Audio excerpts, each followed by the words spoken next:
What's up, bikers? I'm Robert, and this is the B1KER Bar Podcast live stream episode 112. And today's guest is Handup, and the company formerly known as Handup Gloves. I actually don't know what have they always been Handup Gloves, or are they making like a migration to Handup? We'll find out in today's show. But in the meantime, let's go ahead and talk about a couple of things. First of all, thank you guys that are listening. I really appreciate all of you. And if you guys enjoy the content, hit the thumbs up button or the subscribe button if you're on YouTube watching that. And if you're somebody that's on a podcast listening and you're like, you know what? I like this guy. I feel like I'm into what he's doing. Write me a 5-star review. If you don't think this is a 5-star podcast, don't worry. Don't waste your time writing a review. It's probably not worth your time. You shouldn't do that. Probably not a good idea. Anyways, with all of that being said, I do want to tell you guys about the show sponsor. The show sponsor is Lab Austria. I've been talking about that hip pack for a couple of weeks now, and I'm really, really excited about it. Like, it's the only hip pack that I use, and I've bought a handful of them. I have an Evoc one. I have an Osprey one. I actually have 2 Evoc ones. One of the Evoc ones I do use, but because it's a camera bag. But that Lab one, the Lab Austria one, is awesome. Carries 2 bottles. You don't have to like strap them in or anything like that. Super easy to reach back there, just drop them in. And even though it's like it doesn't have like real big compartments for things, it has these stretchy pockets and stuff like that on it that make it really easy to kind of squeeze a bunch of extra stuff in there. Like, you can throw an orange in there, or a peanut butter jelly sandwich, or your wallet, or whatever else it is that you feel like you need to carry along with you. You can take all that on the trail. But I really appreciate the thing I like the most about it is that the buckle's kind of off to the left a little bit, and it's, to me, more comfortable than any of the other ones that I've used, because when you're bent over kind of in that biking climbing position, it's not like digging into your stomach or whatever. So give them a look. Links in show more. There's a discount code. I will add it after the show because he just sent it to me the other day and I forgot about it until I was driving here. And guess what? Didn't have time to fix it. So you guys, by the time this is over, like an hour after this is over, it'll be on there. So check it out. I think it's like 20%, 15, 20%. It's worth it. It's definitely worth waiting. But I mean, if you want to buy one right now, go for it. It doesn't really matter to me. Anyways, let's go ahead and bring Troy on. Let's see if I can do this without screwing up. How's it going, man? It's good, dude. It's funny to see your face pop up, but here we are. Right. Yeah. You know, we talked for a long time on like email and stuff like that before we finally put a face to the name just last fall at Sea Otter. And in the world of Zoom, I'm shocked that we put a face to a name in person, honestly. I thought that would almost never happen, but it actually happened first. Yeah. That's super rad though, man. It's always fun meeting people in real life, you know, compared to it's way better. Yeah, it's something that, like, even with video, like, you can still get a pretty good feel for people when you're doing video, but it's still not the same, man. No chance. Yeah, but we have talked a long time, and I'm happy to be on here. Yeah, how long you been over at Handup? I've been there almost since Handup's inception. I'm a employee 1. I was in a spare bedroom when they started, so nice. We're going on 7 years. I was probably a little bit after year 1. I'm like six years and like a month or so, I think, was what my LinkedIn says, but I don't look at that often. I think someone congratulated me on 6 years a month ago, and that's what I'm going off of. Feels like they're probably right. Yeah, probably right. Yeah. And the guy, I'm so bad with names, so I'm going to be really surprised if I get this. The guy that started is Cody, right? Yeah, you nailed it. Oh, fuck yeah, right on. Yeah. Yeah, Cody. And, every once in a while, I win one. Yeah, no, you nailed that one. Cody and his wife Jamie are, our ownership. They run the company. I'm our marketing director, and then we have a few more on staff here and there, covering all of our bases, since we don't have the time to like ship things anymore. But anyway, it's really fun to have more people. I mean, honestly, at one point it was actually just Cody and I. And Jamie came on board a little bit later, although she's obviously very involved. So going from two people to, I think we're at like 9 if you count some of the college kids that come in and help us here locally. it's pretty cool. That's pretty rad. So, and that's been, you said 6 years? I think we're approaching 7. It's always, I So can't you guys were remember. around. See, when I started YouTube, I thought you guys were brand new then, and I think I've only been doing YouTube since like 2017. Yeah, So, no, this is 2014 is what we put our established date as. uh-huh. So how did you guys start out? You were just because you guys are in the southeast, right? Yes. What city, state, where you guys? Chattanooga, Tennessee. Right on, man. Dude, I've been really thinking about moving to Tennessee. It's a perfect state, man. Yeah. I've got nothing but good things to say about it. I'll never move. I mean, Yeah. I like traveling. I got, no hard feelings against other states. Yeah, Tennessee yeah. is just as good as it gets. Yeah, I believe it, man. I went to Nashville when I was younger, but I didn't really get a chance to like experience it. I was pretty young when I was there, so it was just like, oh yeah, I've been in Nashville, But I don't. I'm originally from Pennsylvania, and I don't quite want to go like deal with like the full on winters of like going home. No, but I would like to get back east again, and Tennessee seems to be like the only state that's really speaking to me. Yeah, I mean, North Carolina is great, and in fact, a ton of people think we're from North Carolina. I've yet to figure that out. Yeah. But North Carolina is great. I like South Carolina. I'm a Georgia Bulldog, but I wouldn't live in Georgia. So outside of that, I think Tennessee is it. Yeah, I lived in Georgia when I was like in high school for a little bit, down in like South Georgia, like just actually like right above Jacksonville, Florida. Yeah. And it's like super flat down. Most of Georgia is like super flat. So like as far as mountain biking goes, unless you're in Atlanta, yeah, you got to go north of Atlanta, which is pretty much Chattanooga. So yeah, you might as well just move to Chattanooga. If you're going to come to Tennessee, just come live with us. Yeah, I was thinking Chattanooga or Knoxville. Those were the two cities that I was kind of looking at.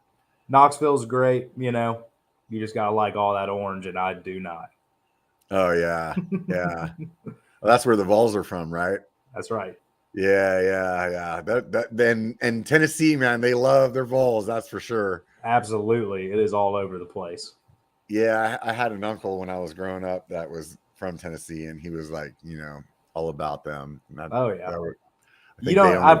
You're kind of, I feel like you're probably out of that a little bit, being on the West Coast, and maybe even being from Pennsylvania. I don't know. I mean, I know they got big programs up there, but I mean, the SEC is a thing. Like, people care about it around here, even if you don't like it that much. Like, not many folks in our office care that much about, sports in general, certainly college football. I differ from them in that, but it's obviously palpable. You see it everywhere. It's pretty wild.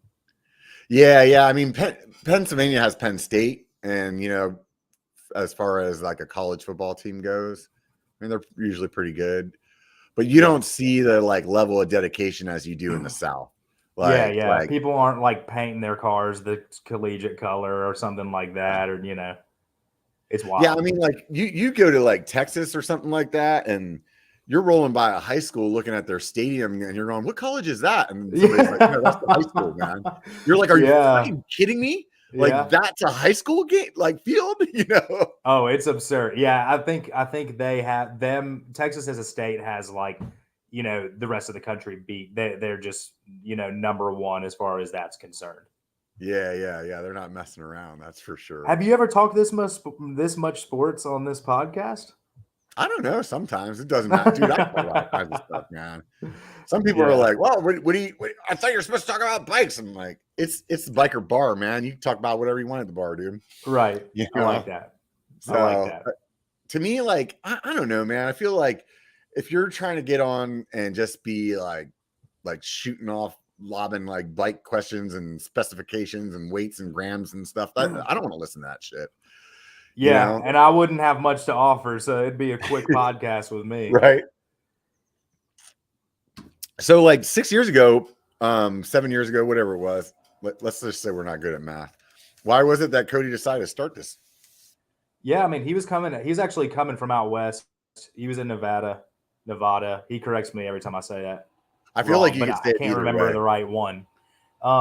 He was to my understanding, and this world is a bit confusing to me, but I believe he was a pro motocross racer. I know he was very good at racing motocross, a lot of the long distance stuff. He was wearing minimalist gloves at the time. He came out to Chattanooga through a very lengthy story. It might be fun to have him on and talk about that, but him and Jamie, met them, and he was like bringing this glove to market, the Handup glove that he had created. A lot of people think that we just like got a sample from somewhere. That is not what happened. He created that glove, concept, I guess, and it was to match the minimalist gloves that he was already wearing, in an effort to kind of get rid of stuff that we thought was just pointless for a mountain bike, or at the time cross. We have a big our start was really just as much cyclocross as it was mountain biking. So a huge start to cross. In fact, hand up, like that's the thing, hand ups are sort of illegal in, professional cyclocross racing now, but they weren't at a time, and it was like the beauty of the sport. And that's like why the glove was created, or at least a fun reason for why it was created too. You lost me there. Like the gloves aren't legal, or like something? No, excuse me. So so are you familiar with cyclocross? Apparently not enough to know what a hand up is. That's what I thought was going on there. Yeah. Well, I think you probably could figure it out, context clues. But basically in any sports, even if you're running a marathon, you're running by, someone hands you a cup of water at an aid station of some sort. That's a hand up. You're taking a hand up. But it's a prominent part of cyclocross. It's what made it really fun for years. It still happens at the amateur level, but cyclocross as a whole sport used to be like a big party. And so the hand ups used to be beer and pizza and dollar bills, bacon. We actually sponsored a big cross race a couple years ago, set up a full breakfast bar grill, and people riding by were getting like scrambled eggs and bacon hand ups and stuff. And like, it's just for the fun of it. So the gloves are great for riding, of course. I think we've made that clear, but the sort of for fun external purpose was the silicone grip was supposed to be able to grab a solo cup or a beer and like hang on to. And that's why the company is called Handup. They were Handup gloves. They were, built to hang on to bars and beers. What was our original slogan? We just switched it last year. It used to be best for grabbing bars and beers. We now have so much more product that it is now great gear, better times. But it's always been about, the after party kind of thing. But that's a hand up. That's why we're called Hand Up. We started with Hand Up gloves, and now we just have more stuff. So we are sticking with just Hand Up. That's kind of what I thought was going on. And, it's one of those things at the beginning, he's probably like, oh yeah, Hand Up Gloves, and I can get the domain and we're good to go. And then years down the road, you're like, fuck, man, can we just like shorten this or something? Yeah. Actually, I think there's like a nonprofit that has the @Handup Instagram handle, and I really want that one. But I think, I don't want to take it away from them. I'm sure they're doing better things than we are. We're just trying to get people to ride bikes more and possibly get a drunk. But I do want that little hand up one. But obviously, hand up gloves, it's synonymous with us. There's some like guy that does like motorcycles called B1KER in like Russia or something like that has like the Instagram handle. And whenever I was like doing all my social, when I first set everything up, it was like, okay, well, whatever all this social is going to be, if it can't be B1KER, I need them all to be the same. Right. You know what I mean? I can't be like, oh, well, this one's at B1KER B1, and then the other ones are B1KER, and then this one, you know what I mean? So basically my like Insta, Facebook, Twitter, all that's at B1KER B1. And it's just because of that dude. Every time I see someone beat you to it, that's all it was. He uses my our hashtag, I guess, the hashtag B1KER, and he uses it. And I'll see his motorcycle shit come up, be like, man, you got shit going on, man. Leave me and my hashtag alone. He's encroaching on you. Yeah. I use that. Go ahead. Oh, I felt like I'd rambled away from the question. I was just going to tell you we ended up making that minimalist glove just for that reason, because to get rid of sort of the stuff we thought was pointless, and then to add to the fun of it, and then designs were the other thing that we were. Cody wanted to make something that was fun. I'm a big fashion fan, sneaker fan, and so I was all into him, like bringing this thing to market that wasn't like black, white, or red. Yeah. And so that's like, I would say that's kind of the other half of what we do is, before us, gloves were boring. After us, gloves were not boring. And I think that's our doing. I'll 100% give you that, man. Because when I was writing the show more, like the show note or whatever you want to call it, the explanation of the show ahead of time, I was thinking back, and it was like before you guys and that other company with the T. I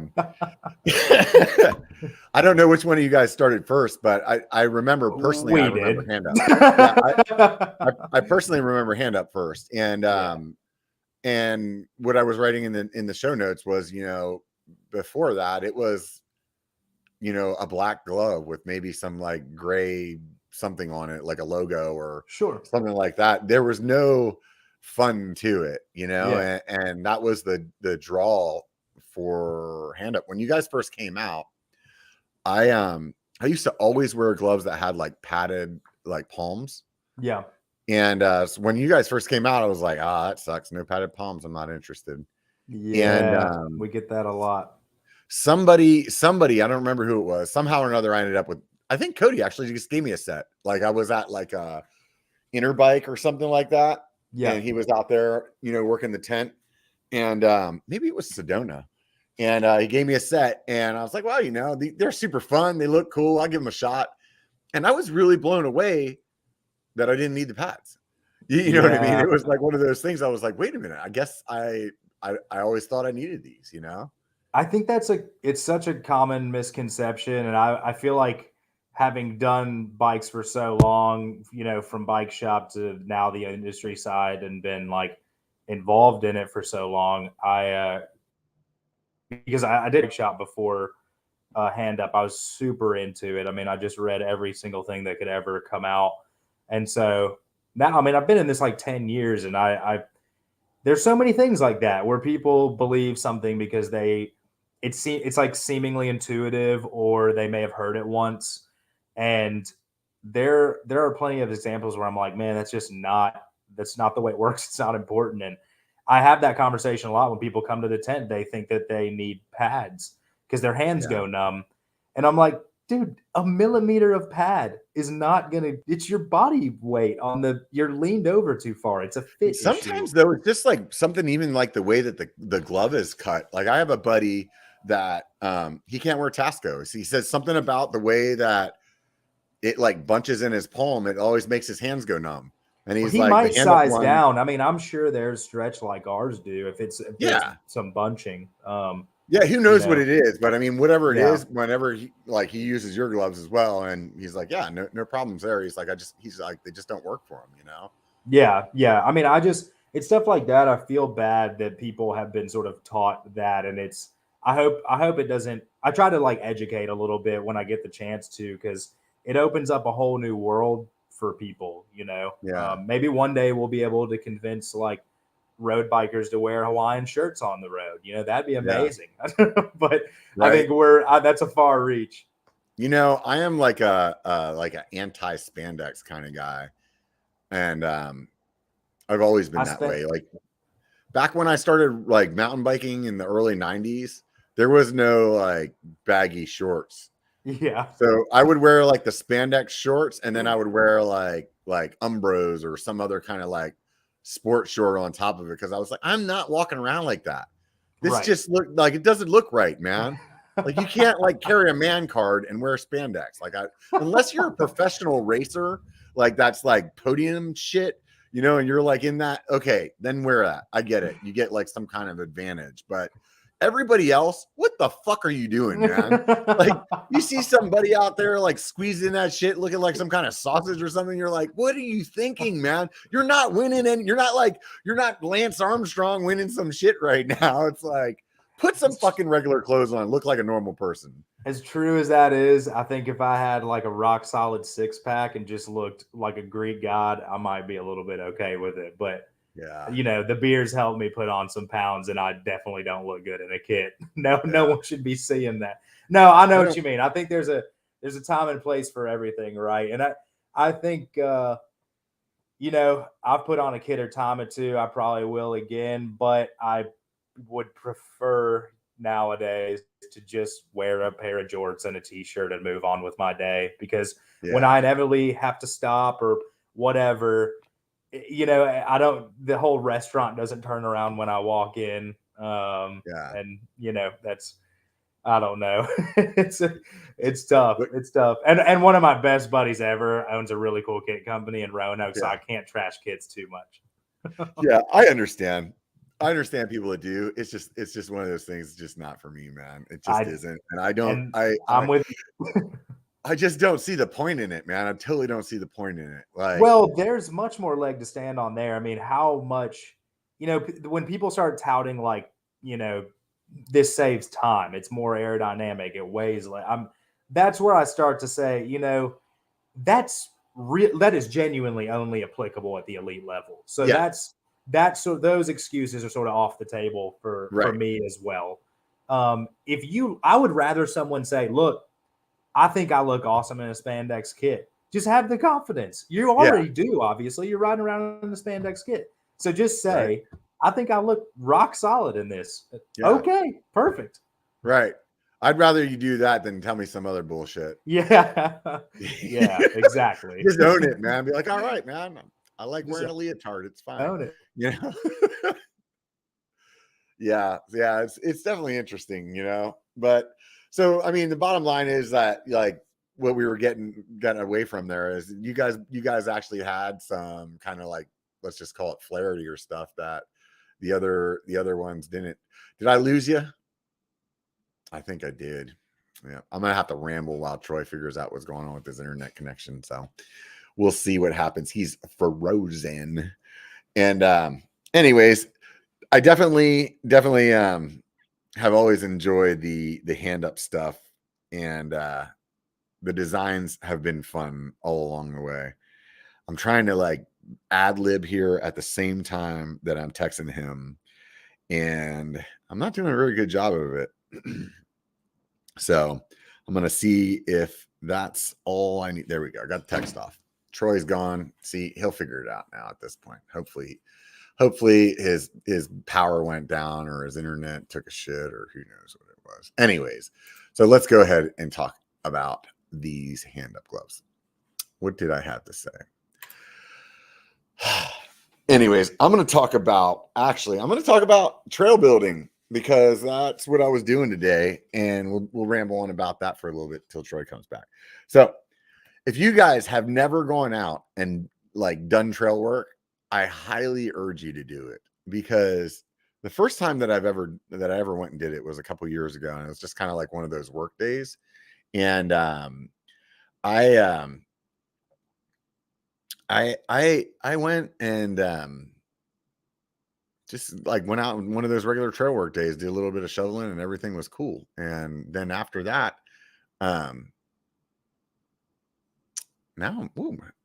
like, it kind of just sparked something. So I'm wondering, is this me or is this him?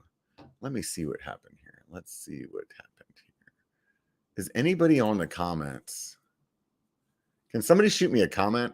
Let me know if you're still hearing what I'm saying. Oh, there he is. There he's. I found him. Yo, sorry about that. No, I wasn't sure if it was you or me. And then once you sent me the text, I was like, wait a minute. Is it me? I guess it. Look, I guess it was me. Chattanooga's supposed to have, like, the best internet in the country, and then I think it was on my end. So I did not think that would happen to us. But anyway, sorry about that. Hey, man, shit happens, dude. I'll tell you this. Check this out. I did this interview with BKXE, and the whole, like, point of us chatting was we both ordered this hot sauce called The Bomb. Mm-hmm. Have you ever watched that YouTube channel called Hot Ones? Yeah, is that the one where they eat with a celebrity and try to, like, have a conversation? Yeah, I've seen the clips. I never watched it all the So way like through. the bomb is like number 7 in the lineup out of 10, and it just destroys everybody, right? Oh, So whoa. yeah, it's just like it's the one that everybody like loses their shit on, right? So him and I were both talking, we were like both like wings and stuff. We were talking offline, and I was like, hey, let's do a show. And at the end, we'll eat that sauce and just see how it goes, right? And basically we both took the bite of that wing, and as soon as we did that, my internet dropped. Oh, dude.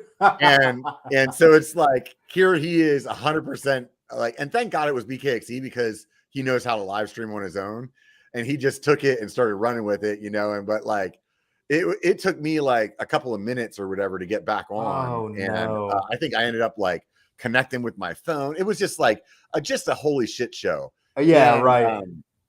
it happens, but apparently with me it happens with him, because like the next time he was on my show, like a couple months later, same thing happened. Like my internet just went to shit that day, and I was It like, just doesn't like him. it doesn't like Brian. That's what it is. He's a good dude. If the internet Yeah. should back off a little bit. He's a great Right? guy. Yeah, give a guy a break, man. Yeah. So usually I'm pretty good with ad-libbing whenever something goes wrong, and I don't know why, man. And my brain wasn't firing when you dropped, and I was like, is he actually dropped? I don't know what's going on. Then I was trying to get the text off, so like trying to talk and text at the same time doesn't always work very well. So. Well, if it happens again, I will be clicking on our email, trying to get back in. Just know I'm doing that. I'll call you if something happens. But I'm gonna go. I need somebody in the comments. If Troy freezes, throw me a question really quick, man. Where were we? What, we were talking shit about spandex. I think that was the last thing that happened. Yeah. Oh, well, you were saying something. You said something like we brought flair. Yeah. That's what you guys did. That. Yeah, you guys definitely like brought something to the mix there that that we didn't have before, And I think, I mean, you and I have had this conversation before offline, and a lot of other companies have joined the party. Sure. And you guys were definitely the originators, and I think that's worth something, and it's actually, also pretty cool that other people are trying to do the same thing. You know what I mean? Yeah. I mean, when this stuff pops up, I mean, there have been, super egregious examples. There have been, imitations that are flattering and stuff. And ultimately it's fine. I think I do like for people to know that we were the first ones. That's just, you guys were the OGs. maybe yeah, that's just my personal thought. Yeah. But ultimately, I'm not worried about it. I mean, I think our designs and the fun that we bring to the table, the cocktail hours on Friday, I mean, what we do speaks for itself. I don't even really need to say that. Yeah. You guys definitely have the party vibe. I mean, there's no doubt about it, Sure. And but I think the thing that that I like about your stuff the most is, even with your other, and we can start talking about some of the other stuff that you guys offer, but like your shorts, for example, they're not $100, you know? And maybe they don't 100% wear like $100 pair of shorts, but I think for the price, I mean, like I only actually wear hand-up shorts. Those are the only ones that I wear. Yeah. And I obviously, wouldn't have to pay retail to buy other stuff, but I just like your stuff, man, and I think that, when I'm talking to other people about it, it's like, yeah, look, you could go buy like almost 3 pairs of hand-up shorts for the same price of a lot of the other companies' stuff out there, Sure. Tell me that your 3 pairs of hand-up aren't going to last longer than that 1 pair of other shorts. Yeah, I mean, it's just a weird balance, right? Like, this is just like an overarching take. I think that people have a weird expectation of at the outdoor world in general, whether it's bikes, anything outdoors. Yeah. There's this perceived level of quality that just that is expected. It has to be there, but the word expected is what I'm emphasizing here. Like, people think they get it and it's going to be good and all this kind of stuff. And it has to be like rock solid and last a lifetime. Yeah. And I think that we have like convinced ourselves that that is applied to like every product, and therefore it's applied even more so to the products that cost more money. Somehow Yeah. they have even more quality and stuff like that. And I just don't think that's the case. We have Yeah. almost 30 professional athletes, from former world tour riders to Nico, who was a back-to-back national champion downhill racer. All these people wear our gloves, and we never set out to like change the world. We almost never talk about our features. I would tell you wholeheartedly that our glove does the job. Yeah. And nothing really more. And our shorts do the job. I'd say the same thing about a lot of our stuff. Yeah. It's not supposed to change your life. But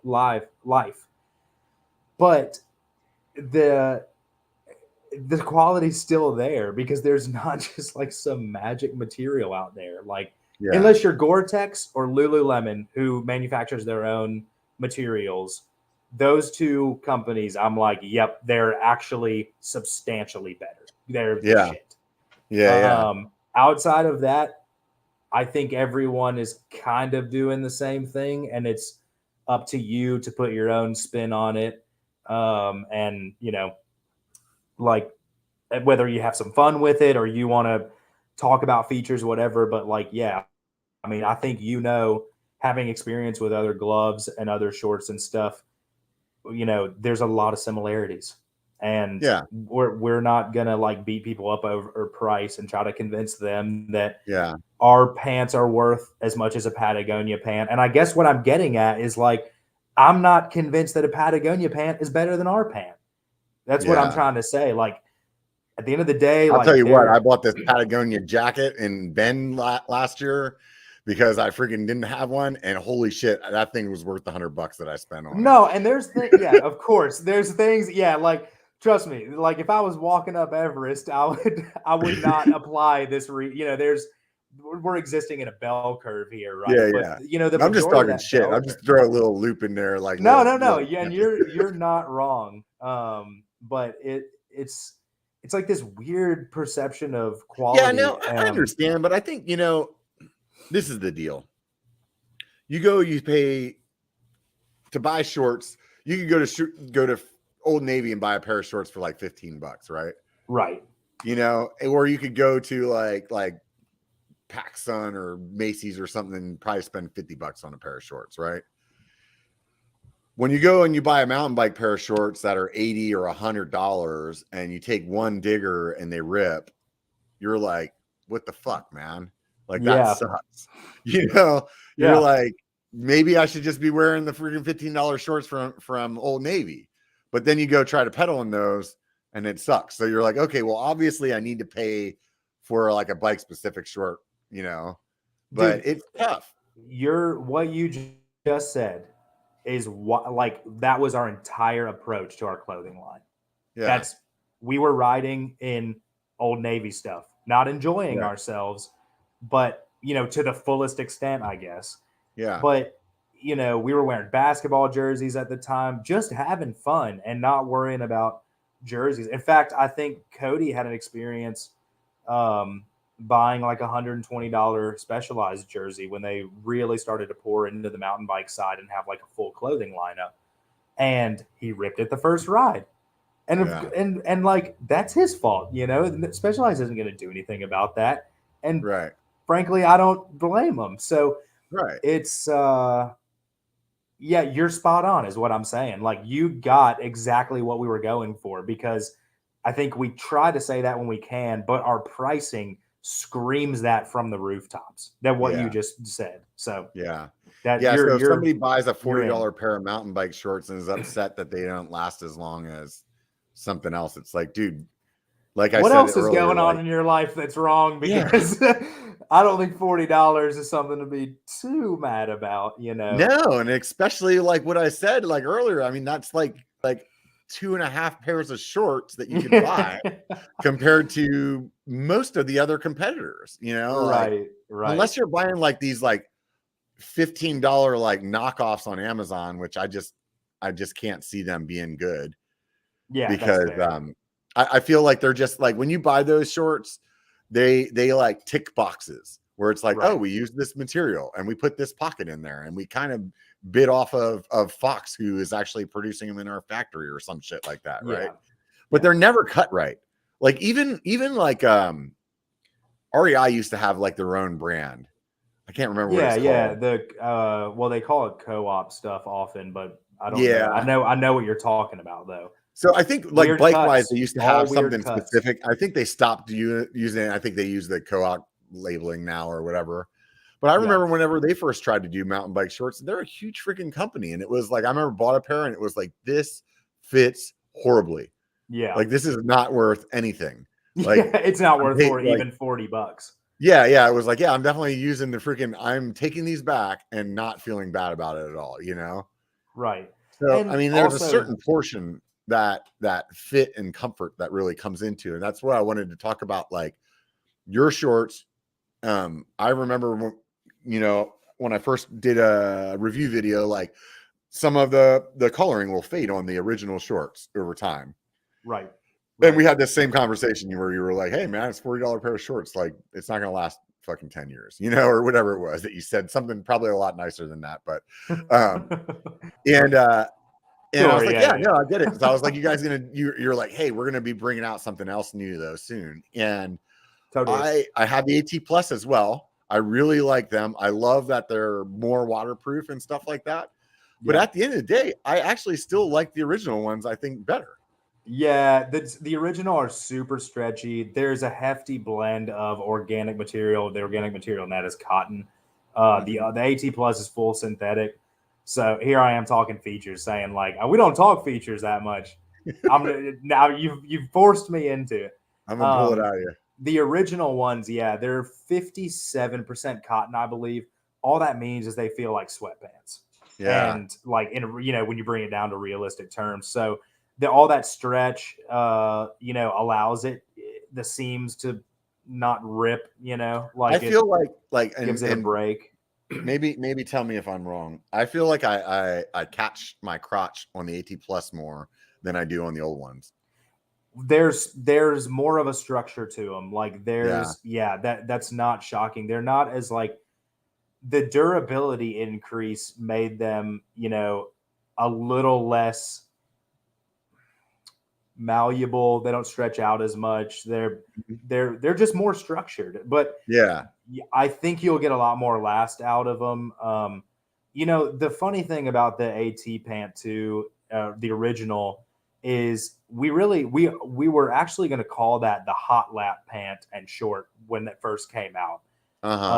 The concept was like, you just got off work, you're literally wearing them with a button-up shirt, change into a jersey, we have a 4-mile loop downtown, hit that, go home. So we had guys like start doing big full days of downhill in them and stuff and just busting out of them. And it was hard to just say like, look, we didn't design them that way. We wanted to do right by folks. Yeah. So that the durability is, we wanted to add a bunch of durability and have a more robust offering. But that's why the AT is probably like, I think it's going to stick around. I hope it does. Everyone seems to like them. You like them. Yeah. I think they have their place still, even if there's a little pilling or a little discoloration. Yeah. There's also something to be said about it being a mountain bike product. Like if you're walking around a mall and they were losing color, that's an issue. You're rubbing your ass on them for 4 hours every time you go ride. Yeah. Things are going to happen, I can guarantee you that I have other clothes that cost a lot more that last a lot less time. Sure. And I don't put the abuse on them. Like my mountain bike shorts, like I'm like riding a shit ton, dude, And so it's like I'm sitting, for 4 hours or whatever, 3 hours, just rubbing that material against something, or I'm out like a millimeter of material. You're just I'm like out trail building, freaking smashing Manzanita and chaparral into them, and like snagging them on this and that, and they're hanging. You know what I mean? So it's like, and for me, I personally like that low barrier entry on the cost, because I'm one of those people that like I'll drop $500 on a freaking part and not even think about it. Sure. But I'll pick up a $10 hat at Target, and by the time I get up to the cash register, I put it down. Yeah. I'm like, I don't need it. I'm $10, man. You know what I mean? So like, of course. So like to have a short that performs well and is still like reasonably priced, even the AT Plus. I mean, they're still like what, like 60? They're 69, and they would go toe to toe with anything between 120 and 160 in any industry, not just biking. Like they are absolutely. A buddy of mine just got out of Lululemon's ABC pant and has started wearing AT Plus to work. He also played college football at Georgia. He's a huge human being. So I'm proud of our sizing too, because I'm, a 38. I'm almost 6 foot. I'm not, a tiny cyclist. Yeah. And so that's, I mean, I think they're solid across the board. And I appreciate you noticing the price too, because it goes unnoticed a lot, but we think that benefits people. Like obviously I would like to be making $40 more on a pair of shorts, but it just, I don't feel right doing it. I just don't. Yeah. I feel like you probably can make that up though in quantity then, right? Yeah, we can. But I mean, I'm telling you, this is such, the pricing structure is way more philosophical than it is, any sort of business tactic. I mean, that's what I was going to say, just a minute ago. All this like inclusion conversation that's happening in the cycling world, it's cool and all to say it, but there's nothing inclusive about like $110 pair of shorts. That rules a lot of people out. Yeah. And we do not like that. I don't like telling people they need to spend thousands of dollars on bikes and then need to spend thousands of dollars on apparel. So you can get at a point, we have been forced through all the shipping stuff and tariffs and all that kind of stuff to raise prices a little bit. Yeah. But at a time for, I think $120, you could actually get shorts, shirt, socks, and a pair of gloves from us for $120. Oh, that's rad. Yeah. The whole kit, basically. Yeah, if you're new to riding, here's a company that for literally a fraction, maybe a fifth, maybe a tenth of what it would be from someone else. And then you get to have fun with it too. Right. It's like, I get to pick these gloves that match my bike or like match my socks and then make me feel like I stand out instead of like a little bit different, like, I don't know. I'm one of those people, like, I like customizing my bikes and stuff like that. And it's just because like, I don't like feeling like I'm in the same thing as everybody else. You get it to the top of the hill and there's some guy wearing the same shirt as you and riding the same bike and has the same shoes on. And you're like, what the fuck, man? So like to me, like I like to be able to like kind of mix that stuff up that way. And I think that, I don't know, to me, that's what's fun about your stuff. Go ahead. I was going to say, just out of curiosity, you ever see anybody with Handup Gloves on the trail and kind of, you're both a part of the club? Do you ever feel that? I probably have. Just knowing me, because I'm always like talking shit to people all the time. Say something. But no, you definitely see them out. I mean, they're good gloves. That's the thing I was saying earlier was, whenever I first, put them on, even though they didn't have the pads, I was surprised that my hands didn't hurt or whatever. And then the grip was really good. And there's just like some small things that I really like about the Handup outside of the design, is like that whole thumb being the whole thumb being terry cloth. Is like, that was us. I can't say how many other gloves that I've used that don't have that, and you go to like wipe your face and it's like, oh, caught your eyelid or something. You're like, oh, that hurt, and so I enjoy them, and I think when you guys first started with socks, it was a little bumpy road. Now they're pretty dialed. The thumb wipe and the socks are like, it's funny that you just mentioned both of those things. because those are actually, like, in my opinion, the hidden gems in the Handup lineup. Is that thumb cloth? People realize how much they love it, and then the socks. We hear more and more, just like it was with gloves. When we first started, people are like, "Oh my god, I grabbed a pair."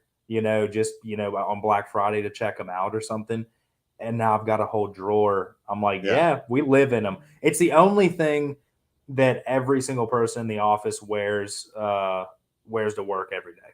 We all wear the socks. I'm still trying to get you guys to make just a regular black one that just has like a incognito. You might be getting it.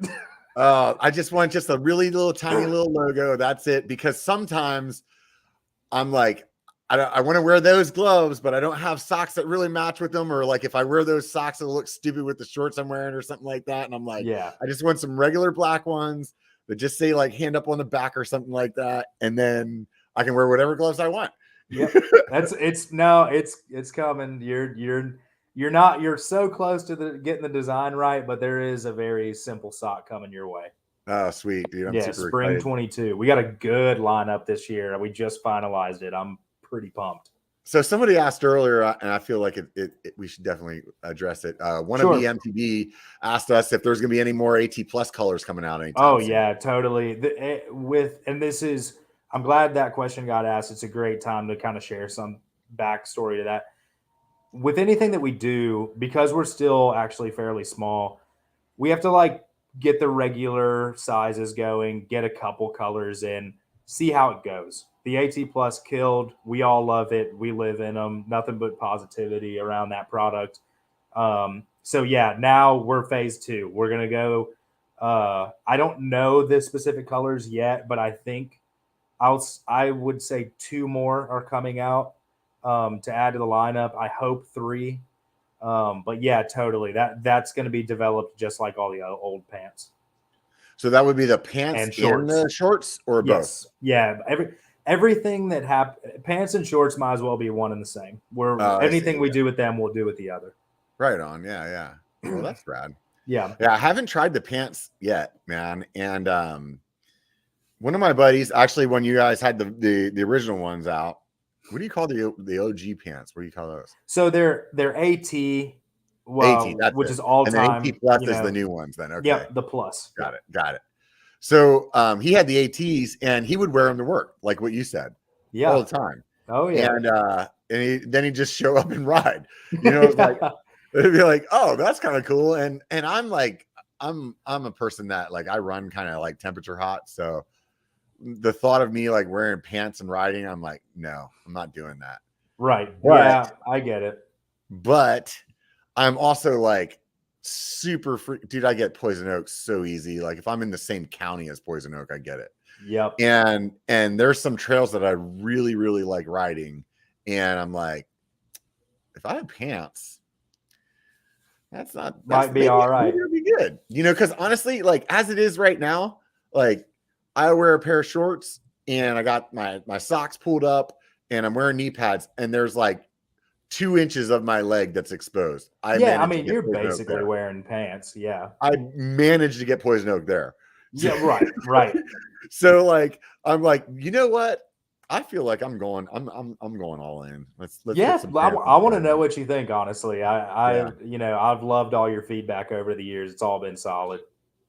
Yeah. That's been fun, chatting with you guys whenever I trying to talk you into making the product that I want. So I'm pretty sure at one point I sent you 6 sock designs. I was like, come on, dude. Yeah. Do one like this.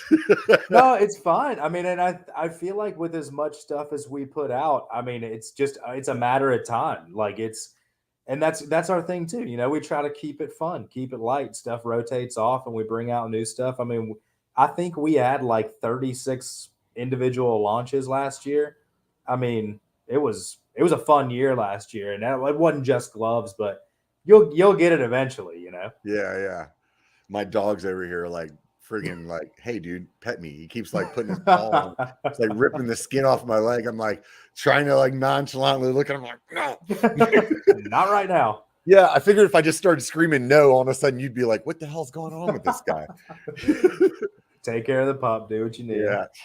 He's a mess right now because the lady's been gone. So that's his person, Yeah. So like whenever she's not around, then he's like, all of a sudden he's like, hey dude, you need to fill the gap. And I'm like, dude, I don't do that. That's why you like her more than me. Right. I thought we came to an agreement here. Yeah, I thought this is how it went. And he's like, no, this is how it works. Yeah. So, but you got a dog? Yeah, we have two. Me and my wife just lost one, and then we got to her family had some puppies, so they gifted us two, sort of to make our lives happier in the moment, and they have been good. What kind of But dogs are they? they're Aussie Doodles, and they're like cream and black. They they sleep right next to each other. They're like literally brother and sister. Yeah. So, but the one has like a white paw. He's solid black, white paw. So they named him Tipper, and we call him Tippy. Call the girl Kitty, and Tippy's super scared of me and can't figure it out. So it's been like we haven't had them for very long. We're getting used to them. They're getting used to us. But I call them our little demons because they're just. Our previous dog was an angel, a literal angel, and so they pale in comparison. Oh yeah. Well, those Aussies, man, they got a lot of energy, so you got to keep them busy. Oh yeah, absolutely. Yeah. Mine's a red lab, and he's a good dog. Labs you can't go. I feel like you can't go wrong with a lab. No, absolutely. They're just fantastic. Like big lovers, and I like dogs that like the water. We go down to the river a lot, and I can chuck beer cans in there, and I'll go get them and do whatever I want. You know what I mean? Like swim around, and all that good stuff. So they're always fun to have. But I really wanted to get a Labradoodle this time because they're amazing. Man, they shed like a motherfucker. Yeah. So it's like. I wanted to get a Labradoodle, and the lady wanted to get this red lab, so she's like, "Oh, let's go check this one out." And as soon as we walked in, I was like, "Oh yeah, there's puppies here. There's no way we're leaving without a puppy." Oh yeah, yeah. So we had Kitty, and her parents were like, "Well, why don't y'all keep Tippy for a little bit and like basically do like a trial run?" And I was like, we're just getting a dog, like getting another dog. This is not a trial run. Yeah. And that's exactly what happened. Yeah. I texted my wife like not a week ago and was like, okay, we can keep him. And she was like, yeah, I know. Right? Oh, okay. I guess I was not a part of that conversation and apparently never was going to be. That's too funny. So you guys have a bunch of different products. I mean, you guys got into golf at one point, you still have that up there as well. Like what stemmed that? I mean, dude, if you want me to be totally honest, like we love bikes and we always will, but we've all been doing this for a long time. My passions have sort of taken a different direction. And I tell people that like cycling will always be my first love, but we like golf, we like, and like outside of that, I mean, I've quite a few other interests that I've been pouring into. And so that's all that is. Like we're still mobile enough to, if we see a way we can be a part of that interest, whether it be something I like or Cody likes, or maybe everyone in the office likes, we can move forward with it if we have a manufacturing, capability that we can reach out to. So we got into golf. We're, we kind of, when we came into biking too, we wanted to sort of be rebellious as well. It was sort of like we definitely had the like, get rid of your power meter attitude. Like, let's just go have fun. And that's remained, even though I've come kind of full circle and been like, we've had to learn that like for some people having a power meter and caring about that kind of stuff is their fun. And that's okay too. Yeah. But we had that rebellious attitude, and golf is like it's like ready for rebellion, right? It's super stuffy. It's to the point where most people hate it. Yeah. And we got out there and played a couple rounds. Actually, my former bike shop owner that I worked for got me into it. And I was like, okay, well, we're out here, we're dicking around. We're drinking just like we do on bike rides. Right. My heart rate's not up, so that's kind of cool. Right. Right. That's a pretty sick part of it. It's super challenging, and like no joke. I mean, if you could take like a deep dive into the social media side of golf that's happening right now, people are so sick of like the country club, tuck your shirt in bullshit. Yeah. Yeah. And so like we just got lucky. All of a sudden Yeah. we were allowed to walk out onto a golf course with like a basketball jersey on and no one said anything. And I was like, okay, this is not like when I was a kid and, it was like going to like a gentleman's course to go play golf. Like it's completely different. So anyway, then we had the manufacturing capability. We were into it. We brought a glove to market. It was and then we just 2 weeks ago got what I think is actually like one of the better gloves out there in the golf world. So we are sort of challenging ourselves as well to like bring the same idea that we've brought to the bike world to that world, see if it works. I think it'll actually be more challenging because our concept with bikes wasn't, new. We just were the ones that yelled it the loudest from the rooftops. Like there is a group of people out here that don't want to wear spandex, don't want to look at a power meter, don't care about carbon, whatever. Yeah. We're here to ride bikes and drink beer and have a good time. And, like I said, I think we just said that the loudest for a long time now. And, we're going to do that now.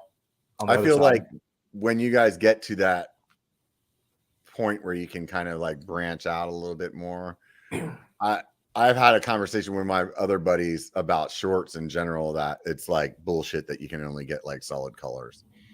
And from us and from anybody.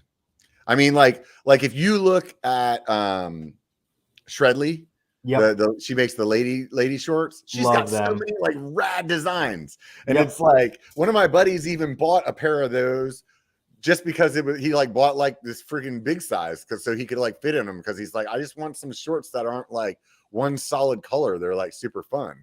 I feel like you guys are like, you're the right company to do it. I like Shredley a lot. I know as far as I understand, still there's two ladies that work for them, and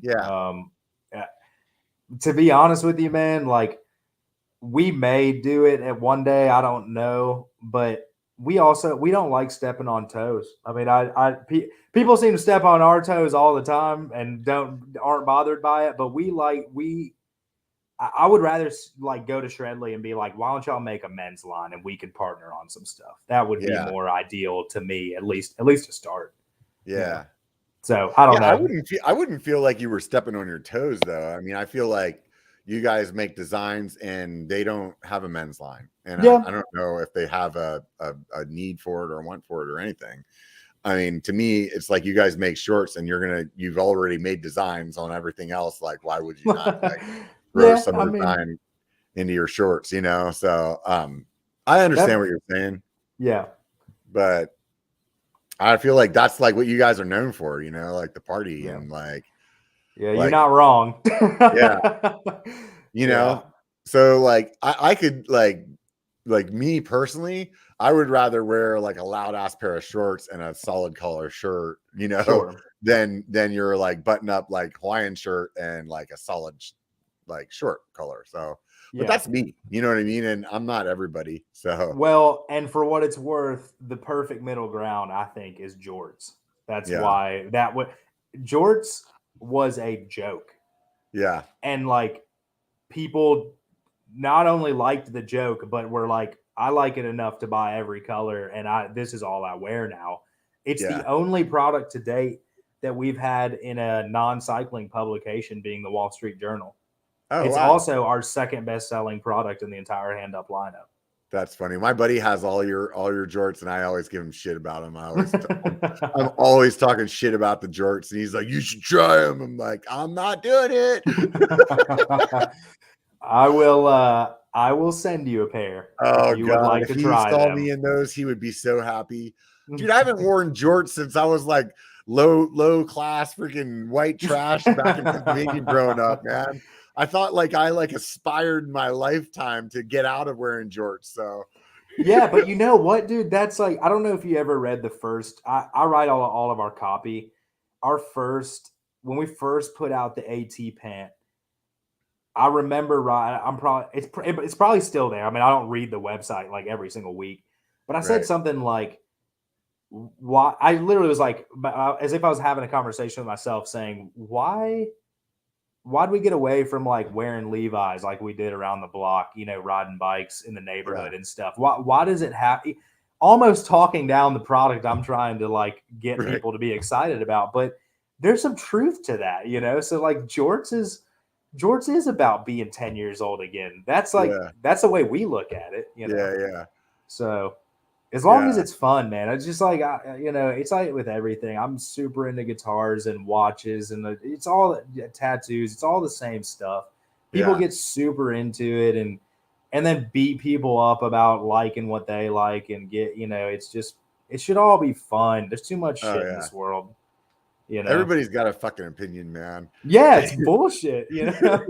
But It's then like I want to have sometimes, one, so I'm a hypocrite about that. yeah, You know, yeah, yeah. I I mean, it want is what someone to it hear is, my bro. opinion. You know. Yeah, it is what it is. I Yeah. mean, everybody's like, dude, tell me how many stupid jokes I've heard about my tribal sleeve that I got. Oh, I'm sure it's endless, and Oh you yeah, know, this whatever. my Screw my it, dude. jorts buddy. That's like what he always jumps on. He's like, okay, we'll talk shit about my jorts. Let me tell you about your tattoo.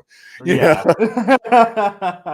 but it's like, yeah, Yeah, whatever, man. I don't give a shit, dude. It's not on your body, dude. It's on mine. that's right. Like, That's right. Yeah, I mean, and that's the thing. It just, I think I think there's like this, you know, nice understanding around the office that like we've all been hotheads about something and purists and all that kind of crap, and uh-huh. that's just like not what Hand Up is bringing to the table. You know, Mhm. we want something fun. You know, you've hit it on the head in 15 different ways tonight. Like you get who we are, and you know, it's just what we're about. And so Yeah, yeah, I hope that comes across to people. That's the dream. yeah, yeah, yeah. You guys have been doing some other fun stuff too. How'd that whole PBR line come together? Oh, dude, that was awesome. So we reached out to them and struck up like a licensing deal and just worked with them. I mean, they've obviously got really cool creatives in the art department, and we brought them designs, and um, you They're like, know, that no, was hold my beer. yeah, seriously, and like the cool thing is like the next, so we have them for 3 years. We've worked out this like, so they like to partner with people and really stick with them. Mhm. So not a one and done. um so the next lineup is like, in my opinion, better, and we built it so people would be excited about the entire collection for the next 3 years. You know, like Yeah, this is cool. Like I think what you saw is kind of like the Hand Up standards where you have like a cool pattern. Then we did the yeah, floral, and we had a lot of things to match.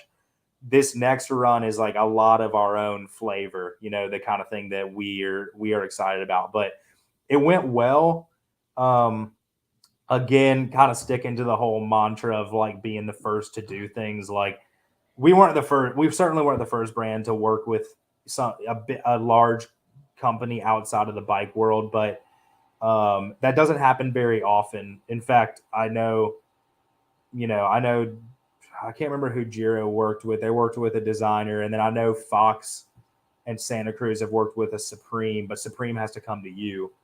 Um, so there's been a couple of those, but I feel like I have a lot of interest now in branching outside of the bike world because all we do is see bike stuff all the time. I mean, you know, I get when you're in it and you like it, but and there was a time I read like Bike Rumor every single day and Pink Bike every single day, but I just can't look at another, you know, sick edit, you know, or sick yeah, bike. Like it's so I want people to see like a sick Pabst Blue Ribbon collaboration that they've yeah, never seen before that really changes something, you know, or yeah, really brings something fun to the game.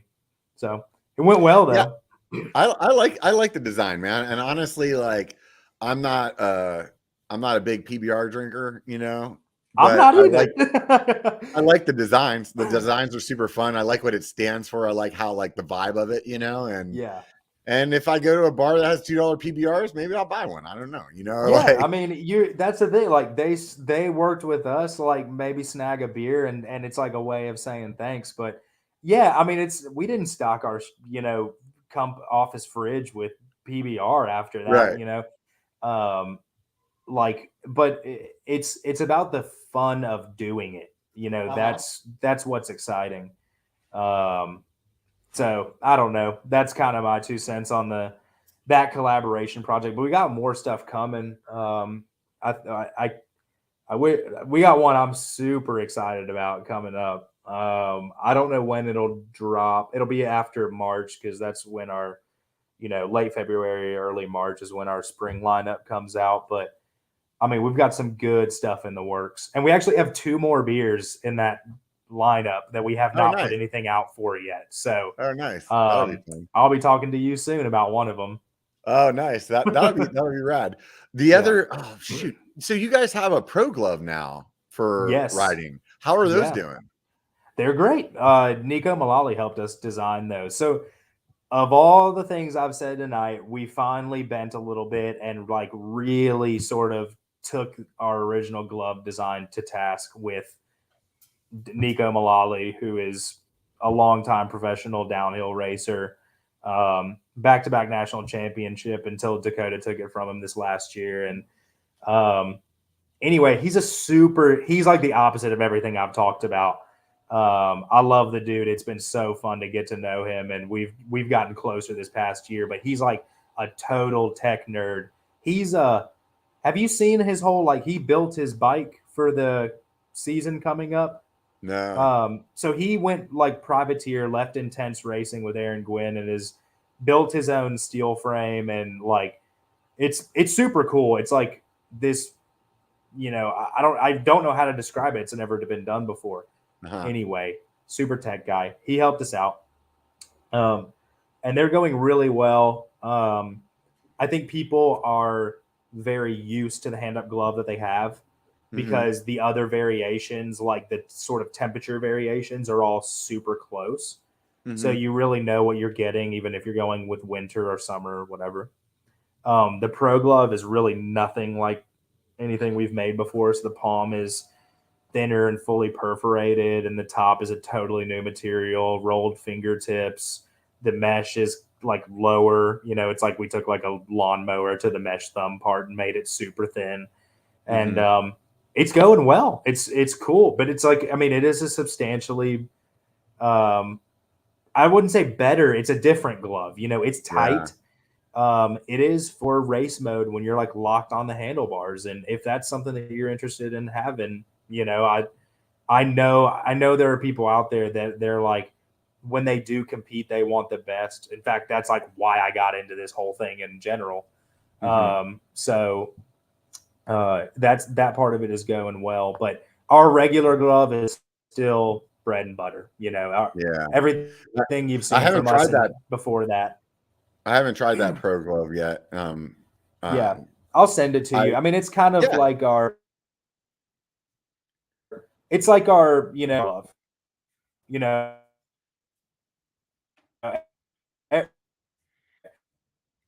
getting the Verizon guys. XT is totally fine, right? Like, hang on a second. So go ahead and back up. Like your internet was kind of like taking a little. Am I back? For a second. Yeah, you're back now. You're good. So oh dang! I'm basically, sorry. right when you started explaining it, go for it. Cut out. Yeah. Yeah. I was just gonna say, basically, to keep it short, this is like our SRAM Eagle glove. Everything below it does a good job. It's not going. It's not working out well. I'm gonna give it a second. I'm gonna go ahead and ramble about something for a minute and see if your internet comes back together. But I want to tell you, while we're talking here, my buddy that wears the jorts must be listening to the show, because he texted me and he's like, second best selling product, dude. Just talking shit to me. So I'm sure he's stoked about that. And that was pretty funny though. But let's see, how's the internet doing now, Troy? I just texted my wife that she may need to turn HBO off. I think she's sucking all She's the Wi-Fi taking out of all the the house. bandwidth. That see, Yeah, all that that's what it is, 4K, man. righteous gemstones. Yeah, she's down there. She cranked it up to 4K. She's like, I'm not watching this 720 anymore. I don't give a Yeah. shit about that guy. So you were saying the sports glove is like I heard you like kind of pop in for a second something about like XT. Maybe you were making an example of like XT, XTR or something like that. Yeah. Sorry. I mean, I hope I hope this isn't too repetitive. It probably is, but this is basically our XTR or our SRAM Eagle glove, like our top of the line. If you really got to have like the best of the best, this is what I think we bring to the table to offer that. That being said, I'm a total XT guy, and I wear our most days glove. Yeah. And so that's that's the best analogy I could sort of put out there. Yeah. And I think there's more variations of gloves coming. Yeah, somebody was asking earlier if you guys were going to put something together that had like a strap on it, because everybody's got their own thing that they like. So yeah, I mean, we have probably not. Yeah, I'm not a strap glove guy, man. I used to be a strap glove guy, and once I started wearing like your stuff and like Tasco's stuff, it's like I don't want it there. Somebody had given me, like another vendor had given me a pair of their gloves that had that on it, and I tried them. Like one ride, I was like, nope, not doing this anymore. It's like, yeah, man, if you grab a pair of our gloves and you get the right fit, or even a pair of Tasco gloves and get the right fit, like I just think you'd be lying to yourself if you said you had to have Velcro. I mean, it just doesn't do that much. And in our opinion, and through all the testing and stuff that we did when we were first getting started, it's the first thing to go to. Like that's the first thing to stop being I feel Velcro. like maybe Velcro is the first thing to stop being Velcro-y. Yeah. I feel like it could be something with maybe guys that have like bigger hands, like because sometimes, I don't think I've had it with your glove, but some of the other ones that I've used, sometimes like getting your hand in is like it's pretty tight, and maybe that has to do with some people. Maybe that's what their preference is based on. I don't know. But the point of that being tight is so when it's on, you don't have to have the strap. Like that's purposeful, that tightness. And so, you got to fight it on a little bit, but like, at this point, it's like, it gets to the point it's like, all right, man, you got to fight a glove on. Like, is that big of a deal? Just, put it on. Like, I'm sorry it took 3 seconds instead of 2 seconds, but I promise when it's on, it's going to feel good. And and then you're not worried about something giving out. So I mean, look, I get it. I mean, I played baseball and football growing up. Like all I used was Velcro gloves, and I thought you needed it too. And like I said, when I started, I mean, everybody has their own reasons. Who knows? Like you can't make everybody in the entire world happy with your product. You know what I mean? Like somebody's always going to have something that they're less than impressed with. So it is what it is. You do what you guys, what you guys think is best. I will say that the summer glove is by far my favorite glove to wear, like no doubt about it. I wish I could wear the summer gloves all year, and it's really like only comes down to it gets too cold here at a certain point and I can't wear them, and as soon as it's like warm enough again, like right now, I think we've had some days where I started later in the day and it was like closer to 60, and I'm like, I can get away with summer glove. I'm doing it. I just love the way that they just feel so like they're still it's like I feel like I'm wearing a glove and I'm not wearing a glove. Yeah, I mean, I think, I don't think this stands up maybe weight wise, but I think they are the most ventilated on the market, and they're by far my favorite. I mean, that's what being in the Southeast, that's what I wear. I mean, I would say 80% of the time, because I don't ride a ton in the winter, so the cold gloves are kind of out for me. But by the time I'm in most days gloves, I'm in summer gloves and I just live in them. Yeah. That shuttle runner pair was a design that I pushed really hard. I wanted a NASA glove really bad. So when that came out, I was like, this is my hand up glove. I'm going to wear this all year. And I actually settled down to like just those gloves for a while. The NASA ones? Yeah, I love them. Yeah. I love them. That's a super cool design. The only thing that sucks about it is like white looks so cool when it's brand new. Oh, I know. I knew it was coming. like out here, Come we on. had this like red clay dirt, and it's like, oh man, it's like it only lasts for like. Come on, tell me how your mountain bike stuff gets dirty here. Oh God, dude. Believe me, I have a white bike and I freaking hate it. It's like I love the way that it looks. It looks freaking dialed, but it like gets like this red clay dirt that we have out here, like almost like a Sedona kind of color dirt. And that shit just gets into everything and you can't get it to go away, you know, like no. I get it. I mean, I had a pair of white road shoes. I went to a road race in Georgia and just they're like red clay too. Stepped in the mud. They were red and black for the next. I mean, I still have them. They're like 6 years old. That Georgia red mud is stained on those. On those. Yeah, I have some T-shirts like the one I'm wearing right now. This is like a regular. What is this? Like a Bella Canvas, like tri-blend shirt. Yep.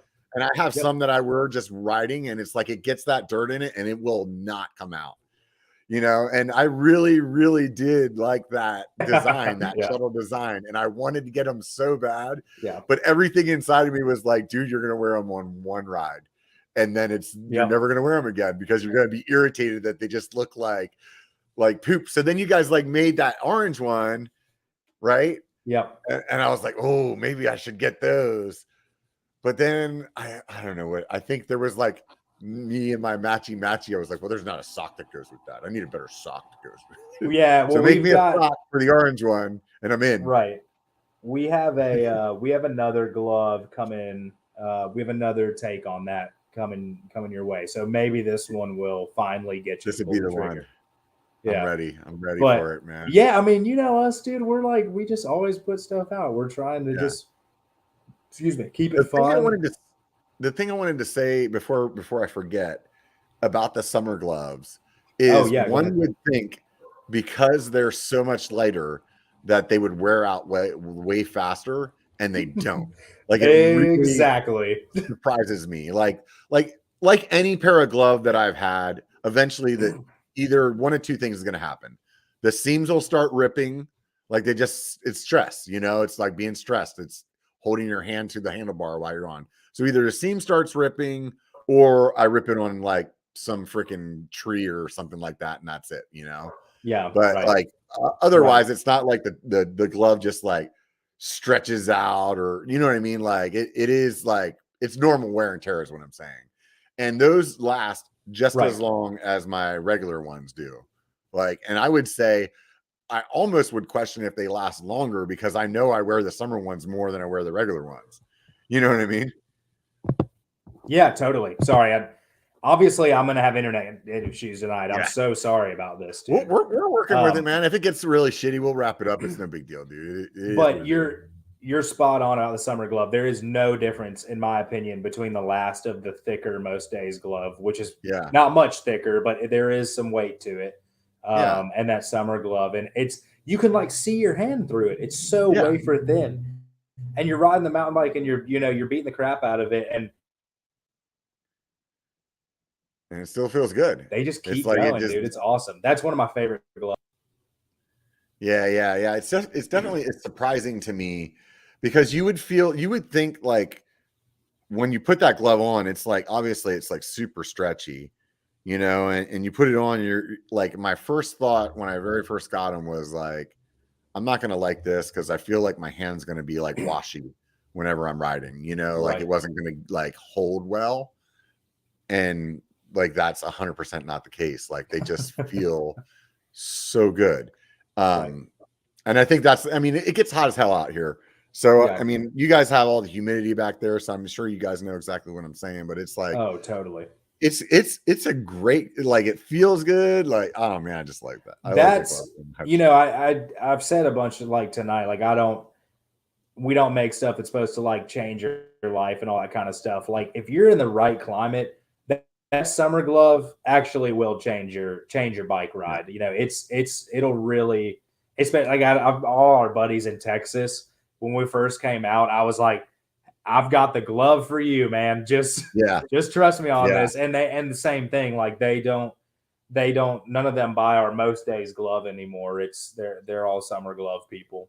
I mean, your most days gloves are essentially my winter gloves.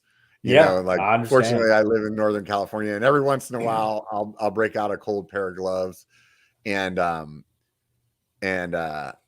so like it'll be nice to give them a shot. But like the weather that I have out here, we don't dip into that weather that's that cold very often, at least where I'm riding. You know what I mean? Like, yeah, I could go up the hill and be doing fat biking in the snow right now if I wanted to, but that just doesn't seem fun to me. I'm like, if I'm gonna go to snow, I'm gonna go like drop on the skis, or you know what I mean? Like, yeah, totally. So but yeah, dude, it's definitely like I can't urge anybody listening enough not to freaking like go try those gloves out, especially now we're like spring's right around the corner. You'll be stoked to try them. So, well, I appreciate that. I think they're fun. And I mean, like, the fun part is picking out which design like fits your mood, fits your bike, and all that kind of stuff. I mean, there's plenty of options over there too. I've seen some people say it. We're like running a big winter sale. We only do like a couple sales a year. We're running a big winter sale. It seems like people in the comments are finding that out as we're speaking. Oh, well, there you go. Yeah. See? Those of you guys that are listening, maybe the sale's still going on. It's early. It's actually early access. It starts tomorrow and goes to next Monday. We do like a winter one and then Black Friday and like sometimes a random one in the summer, but that's about it. Like our pricing is, it's so good all the time. It's damn near on sale already. Yeah, 100%. And so it's like, yeah, I mean, hey, here's your opportunity. You guys heard it here first. Right. Yeah. So you got the golf stuff going on. We talked about the pants. You guys have the party shirts. Those, I think you guys, like, when you first sent me one of those, I think I was a little bit too big for them. I don't know if I fit in those yet or not. Like, I'm a pretty big guy, and I remember like your biggest size whenever I got like a 2X. But your 2X is kind of small, if I remember correctly. It's not like it's not a big 2X. It certainly was in the beginning. I wonder if you have tried our newer sizing, our updated sizing. I bought one of your regular T-shirts not too long ago, like it's still a riding shirt, and I think that's a 2X, and that one fits fine. But I just remember whenever I tried the like the Hawaiian print one or whatever it was just like, yeah, a little too much man boob in this one. I'm not wearing that one on. So I don't know. I'm gonna have to ramble here for a second while it looks like your internet's taking its time catching back up. So anyways, those definitely, I mean, maybe your newer sizing is working out well with those, but for me, I don't know. It's a lot of shirt too. It's a lot of shirt. Like you gotta, it's like the same commitment you'd have to have as like a kit. You know what I mean? Like it's intense. It's a lot to bring to the table. Yeah. How do you like those flannels? Because I saw you guys have some like bedding in them and stuff like that. They look like they'd be super comfortable. I'm gonna move downstairs next to our router. Maybe that'll help. I'm like up in our room. That's what it is. It's it's those thick southern walls you got, man.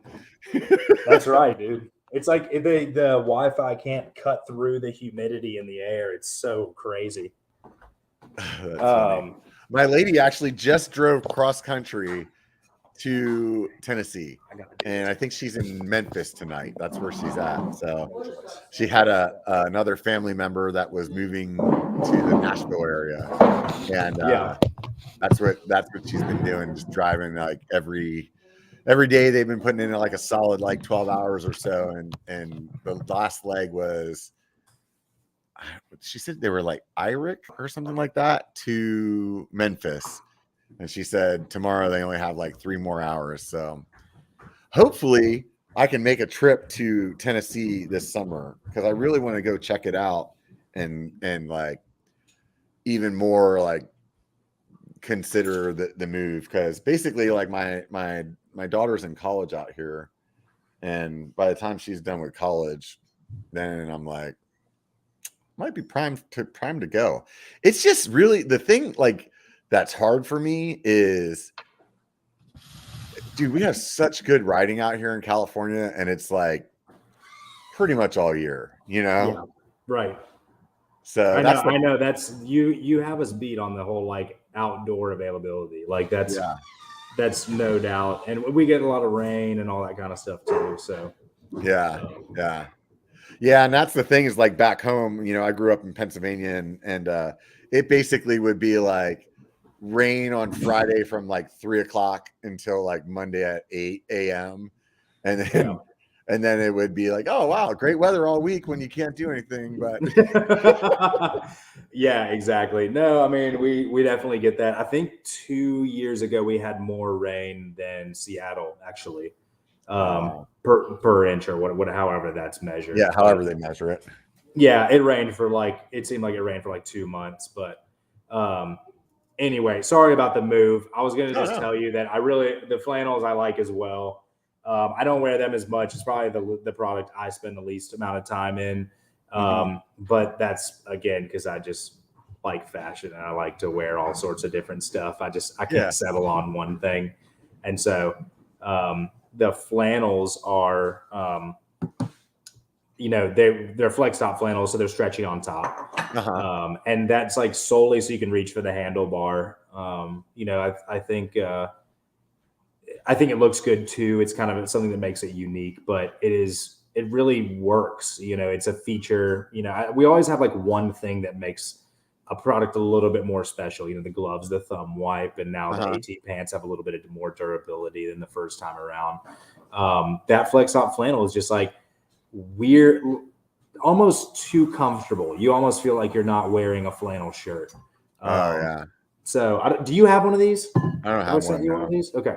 No. It's crazy. Yeah. When we first started doing testing and sending it to folks, one of our longtime athletes was like, it's almost so comfortable. I don't like it. Like it feels weirdly good. Like not like any other button up shirt that I've had on. It was like, that's the weirdest way to be excited about something ever. Yeah. But, they're solid. The only thing that I hate about those is I wish we just had like 500 more options of colors. We do 2 a year. We rotate those, in and out.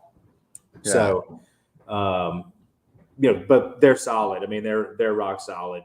So, but at the end of the day, it's a flannel shirt. Like I said, I'm not trying to change anyone's life. And I hope that hasn't made this like podcast boring, but that's just who we are as a brand, Yeah. Try to keep it simple. Yeah, no, totally cool. So let's see if is there any products that we haven't talked about? We talked about everything, huh? Yeah, I'm trying to think that's, we've got a new jersey material. Again, I think it's a really, really nice jersey material for the price, but it's not going to it's not going to change your life. It's just going to be a rock solid riding jersey. We've got the socks. Those are awesome. We have our Red Label products. That's like a little project I took on last year. So I don't know if you saw, we put out an oven mitt, and then we put out like slider shoes. We did this hat, which was a collaboration with Ebbets Field Flannels. They make like vintage ball caps. So Red Label products are like collector's edition items. Like, okay. I just wanted, I try to think of myself as a customer, and I'm a customer that has, 50 pairs of gloves already.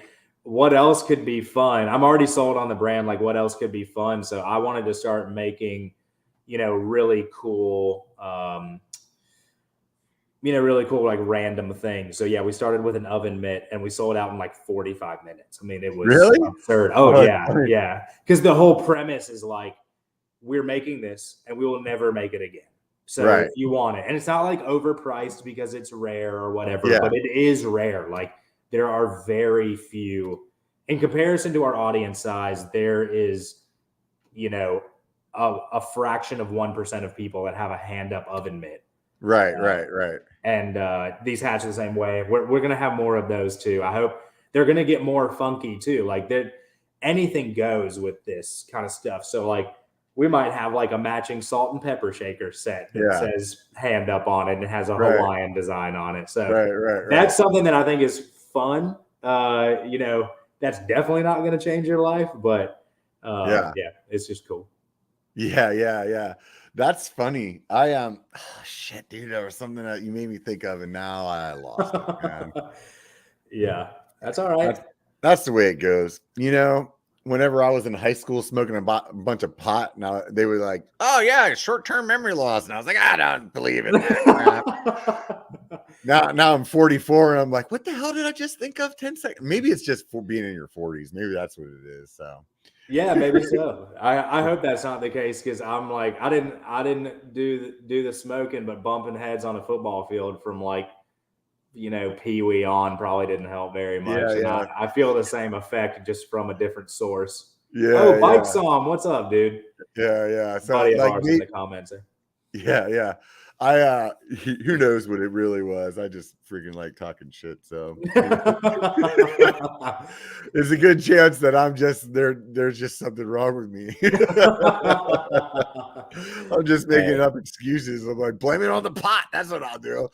maybe so, dude. Yeah. So, damn, I wish I could remember what the hell it was. That was like, it was going to be life-changing. It really was. I'm sure. I haven't changed many lives thus far. Yeah. I'm sure that was going to be the end-all, be-all there. Yeah. But, yeah, I mean, I don't know. It's always fun presenting the Handup brand to folks, and I appreciate you letting me hop on here. I mean, I know we said no for a very long time. Yeah, definitely. We used to feel very strongly that we did not need to be out in the public, that Handup needed to be its own thing. And I still feel that way actually, but it's nice to finally get to share like our own sides of the story, especially now that folks are creating their own very similar looking story. It's nice to hop on and get to like talk about it a little bit.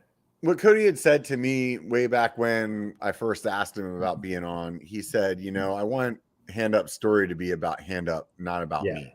Yeah, that's it. And I totally like respected him saying that. Like I totally 100% was like, no, I get what you're saying. Like you don't want the story to be Cody. You want the story to be Handup. And that's rad. And now, it's a little bit down the road. I think the story is like you guys have got your story now.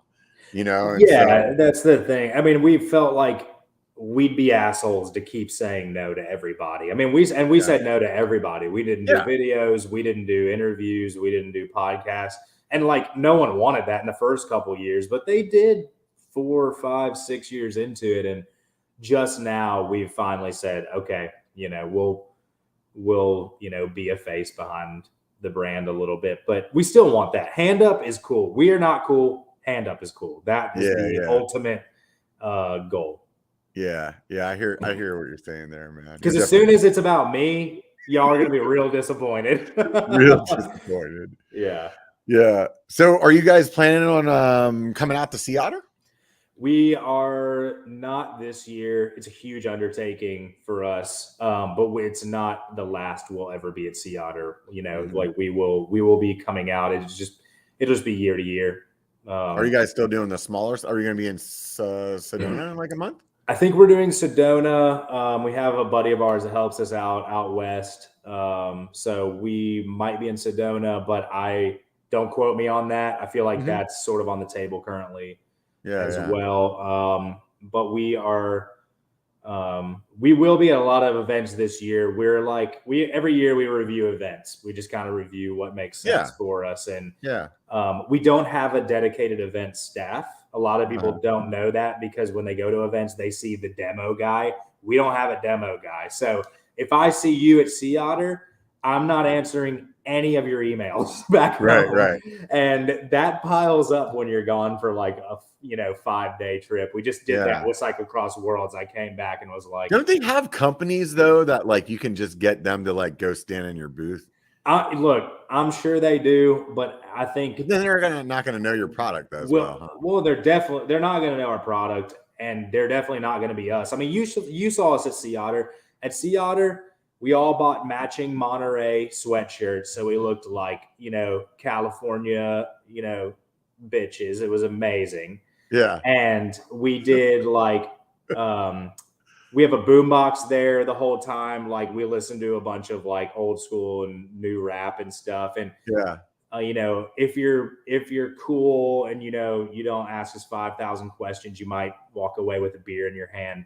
There's an element to the hand up booth that is unlike other booths. So I would not hand that off to anyone. Yeah. You're like, hey man, if anybody's going to California, it's me. Yeah. I've just like, I'm marketing and branding falls under that a lot. Me and Cody share a lot of the branding responsibilities, and like, it is the case. Like everything I've said is true tonight. So I'm in favor of upholding that. We've put that out there for so long. I think I remembered what I wanted to say earlier. Hit me. There is a product of yours that I wouldn't have thought that I would like so damn much, but I've used probably almost as much as I've used my gloves. I am not a koozie person, but the paper bag koozie just like tickles me in some way where I'm like, I like using that. Yeah, it's like perfectly trashy. Yeah, and it's just like it's like I am not a koozie person at all. I am like, I have a bag that is full of koozies that people have given me or whatever. The only time that I ever use a koozie is when we're floating the river. And unfortunately, the paper bag one doesn't work floating the river. Right. Yeah. But sometimes, like, for whatever reason, like, I think you guys gave me a bunch of them, like, whenever it was like one of my biker camps, like, years ago. And I had, whatever, like 10 or 15 of them. And they just like circulate through my house in the summertime somehow. Yeah. I don't know where they come from, but they like pop back out, and I'm like, oh man, of course light fits in there like perfectly. Yeah. No, they're like super convenient. They're like fold up, and they're the thing that's like the cherry on top of like coming by the hand up booth is getting that, and it being something that no one's ever seen before. That gets, a laugh 60% of the time, every time, and it's amazing. I'm glad you like it because we love it. Yeah, I've definitely like looked on Alibaba before and been like, can I get those? Like, but they're not on there. So. I see some of your commenters are seeing our sale prices. Someone said, dang, only $13. Like, well, yeah, for like this week, but we got to keep the lights on the rest of the year. Right. Well, you better get in there and get after it right now. Yeah, go give it a try. So, you said that most of the time you guys release your stuff in, you said like March-ish, May. What was that? More recently, the spring launch comes out in March. That sort of bolsters our year, the first that sort of front loads our year rather. With a lot of, you'll see like design sort of be inspired by, the stuff that we really liked out of that line. And then, different variant, like, a jersey might pop up or a sock might pop up after a glove's made or whatever. But, we normally put out like between 9 and 12 pair of gloves at that point. But when we get to the end of the year and we've launched, 30 gloves, it's, the spring line just covers up to May now. And now we have a summer launch. That's the next big launch.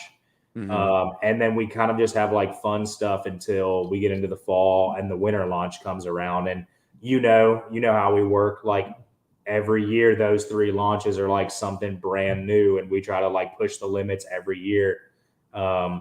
Their limits are definitely being pushed this year. There's going to be some cool stuff coming out. Oh, right on. Yeah. So we're that's kind of the big 3. And then anything else. We're working with athletes a lot more. So I think you're going to see your some big three being March, being spring, and spring, then summer, fall, like any other Yeah. brand, really. But our our summer has to come so quickly after fall because most of the country warms up. Our spring is kind of like our all weather glove. It's our most days glove. So that's kind of like our bread and butter product. But then summer has to come quickly, and then there's like a long break where we do a bunch of random fun stuff in the summer. Random fun releases, and then we get into the like winter line. Yeah. So how did you guys come along with deciding to work with Bobo? So Bobo, I can't remember who reached out to who. I love that dude. Yeah. I just love that dude. Yeah, he's super funny. We worked with him a little bit. We talked about as much as you and I talked in the beginning, and then we actually, because we're so close to him, we went to a big festival in Johnson City. He came out and stayed with us and like hung out at the booth and did a ride. And we're kindred spirits. We both like dark stand-up comedy and guitars and all that kind of stuff. And so we had a lot in common, me and him, and just ended up like making a glove. And his I think our like brands aligned, that too, like his fun loving, cracking jokes 100% of the time, I'm gonna drink all the time kind of thing, but also be a cyclist is like, that's totally us, like a real 50-50 model, not like I'm a racer, but then I'll have a beer maybe. So anyway, it just worked. We just made a glove with him and it sold out. Did it again, it sold out again, did it again, sold out again. And that's just been a match made in heaven. And even if his gloves stopped selling and people stopped kind of caring about our partnership with him, I'd still work with him. He's just a fantastic dude. I like those the beer me ones though. Pretty much all the designs. I think the first one was kind of like green with black hops, and that one, like, I thought it was cool, but it was like, I was like, man, I really like that. It says beer me on it, and like, but when you brought out the next ones that were black with the green hops on it, I was like, oh, that looks rad. I'm buying one of those. So. Yeah, I'm the same way. I actually didn't like the green ones very much, but hey, they sold. Sometimes and you just recently changed that again. It's a little bit different. Like the hops are like a different color. So it's a mug. It's like a mug now, and it's rainbow, it's tie dye, and we did a tie dye jersey to match. We'd never done a jersey with him, and so we did. We expanded the lineup with him a little bit, but that's been like all these relationships are organic. There's no one in our lineup that we just are like, we love you, here's $10,000. I mean, we don't even pay anyone that much. And so that it's like, this is whatever. I heard it here. 10 grand. It's on the internet, man. It's real. Best of luck to you. Maybe there's some other marketing director here that'll hand it to you. No, it's all the relationships, the athlete and sort of personality relationships are all really organic, and that's what makes it fun. I mean, I end up being the connecting point. So, I can only handle it in an organic way. There's just, so everything, all of our partnerships and stuff are very real, or we don't do them because I don't have the capacity to be like, I like you, let's work together. It's got to be a fit.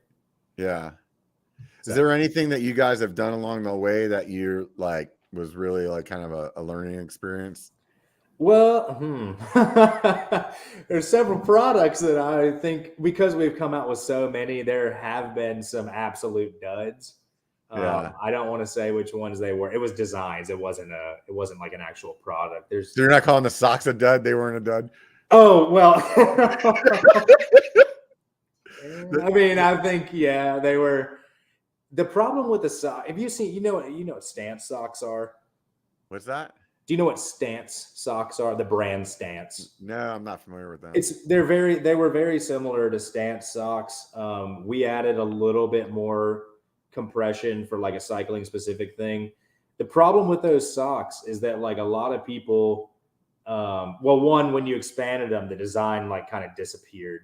Yeah, but And they were then- like so stretchy. Like you could put them on at your like mid calf where they're supposed to be, Yeah. and they would look all right. Or you could pull them up over your knees like fucking Julia Roberts in Pretty Woman or something like that. Yeah. So that sock, there is actually like that is like a type of sock, and it's a lot bigger in like the fashion world that it is the like, you know, athletic wear world. And you are actually supposed to like fit it in onto your foot and then slide it into like an exclusive pair of Air Jordans or something, not like a bike shoe. Yeah. So that was a product where we just like missed the mark. And obviously you see that because we went in a totally different direction. Like the new sock is not even close. Yeah, no, they're not in the same like ballpark. Like, but oddly enough, I would still wear those socks from time to time because they're great when I'm like doing trail work where they're tall.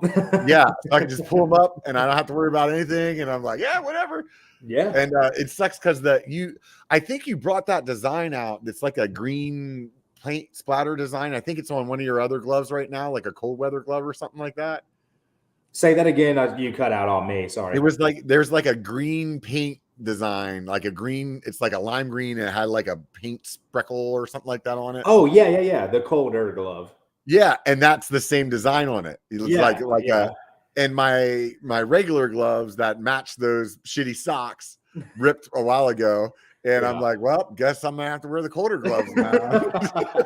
Yeah, every now and then a design comes back. I mean, we like the stuff we put out, but sometimes, you know, it only resonates with a certain amount of people, so that, you know, it dies down and it comes back. And but yeah, I mean, other than that, like I think, you know, the only thing I think we haven't talked about is the glove that gives. That's like a whole new program. Have you seen that? Yeah, you guys did something with I think the group out here, MTB NorCal. Yes, yeah, we did. So we just give a percentage of a portion of those sales, like go back to whatever group we're working with, and it's basically a way to do a custom glove where it's like not as hard on the person wanting to do the custom glove, and then they reap a benefit bigger than just like, you know, a sale. It's like a royalty, but not with a big brand, with something that's actually going towards something exciting. We did one with like a Hopi education fund. We've had a few, of course. Now that we're getting later into the evening, I'm blanking on some of them, but that's a cool program too. I'm really excited about because, you know, we aren't quite yet at that point where we can just like write a big check to something that we believe in. You know, we're like not startup, but we're certainly inching out of that world. But it's a way where we can like be helpful at the capacity where we can like still do the things that we you know, so we can still live, right? We can still continue as a company. So that's been super cool. So you know what? One of the guys in chat just said something, and I've had this conversation with Nate from Tasco a handful of times. Yeah. And so this guy, Charlie Hicks, one of my patrons. So thank you very much, Charlie. I appreciate you supporting me in the channels. That means a lot. And so he says, though, that I'd love to see larger sizes in jerseys for us big boys. And what I've said to Nate when him and I were having a conversation is like, look, man, big dudes can't get good gear, period. Right. You know, and I mean, the thing that I've heard from other people as well that I've talked to about is like, well, you know, like if you want to keep your price like at a certain spot, you know, it's more material, then your margin is just going to go down until you're like actually paying money to give them to somebody. And my response always is, I 100% guarantee you could make that price where you're making the same margin, and the bigger guys will buy the shit anyway, because you can't find anything good anywhere else. Yeah, no, that's great feedback. I mean, there's a lot more variables than price. I'll say, it becomes, very difficult. And I hate that. Look, I mean, I'm not a small rider. I had all sorts of stuff, issues, especially when I was, in the road biking world. I mean, I've had all the same issues, and I have a lot of the same issues when I just try to buy regular clothes. I mean, for some reason, I have like genetically massive legs. I wish I could say it's because I could squat, 400 pounds, but that's not the case. Right. So I have all sorts of trouble finding stuff, and like I end up having to get stuff tailored fit, and I've explored like all this new custom fit denim that's coming out and stuff because I want it to look cool, but there are a lot of variables outside of cost. It's getting, when you work with folks, like it's when you manufacture, sometimes it's like literally comes down to just, it's hard to translate. Like, I don't need you to just make this like twice the size. Like I need it to be, like a lot of times things will just go this way, but it needs to go, it needs to all be proportional. So it's a really hard undertaking. It's not an impossible undertaking. And it's one that we're very aware of. And like, we're probably going to do down the road. Like inseam length on our pants is something that gets brought up a lot, and we'll be, chatting about that quite a bit. That's something that we've been talking about a lot. So all I'll say is like, just, I know it sucks to say like have patience because we've been around for a while and stuff, but this is hard for like Levi's to do. So it's going to be hard for Handup to do. I'm personally like, where I gain weight is not in my waist. So I've always been like fortunate that even when I weighed 300 pounds, I could still fit your double XLs. And guys would be sending me messages all the time like, hey, what shorts are you wearing? And it'd be like, this is what I'm wearing. But if you're like bigger than a 38, they might not fit you. You know what I mean? Like, man. I mean, I'm like wide hip, wide leg. So I'm like a 30. I'm legitimately like a measured 39 waist, even though I'm like 215. Yeah. And so it's just, I'm the opposite direction. I got to wear like a bunch of giant pants, and like, luckily I can fit into all the shirts. But trust me, I'm the biggest guy in our office, and I have big guys in front of mind. Yeah. It's definitely, I know like even like shirt wise, it's like, you can't like when you're a bigger dude, it's like, the only thing you can do is go buy like the workout shirts at freaking Old Navy or something like that, and it's like, you can't, like, it sucks to be out on the trail and not feel like you're fitted, you know what I mean? Or like have some nice stuff, or like everybody else can wear that brand and you can't wear Fox or whatever.